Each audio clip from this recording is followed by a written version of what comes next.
First and foremost, I would like to thank Zhou and all to those who organized this event to give us an opportunity to perform. I would also like to invite our president and madam of Hmong Association of Long Beach, Inc. to stand by my side. I'll sit right here. Maddie.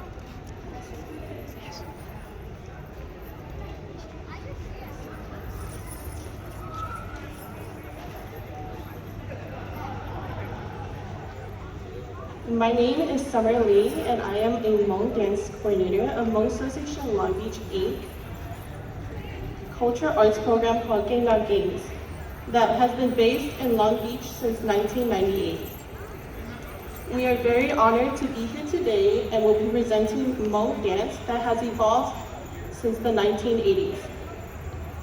If you would like to learn more about our group, you can follow us on Facebook or Instagram at Hmong Association of Long Beach, Inc.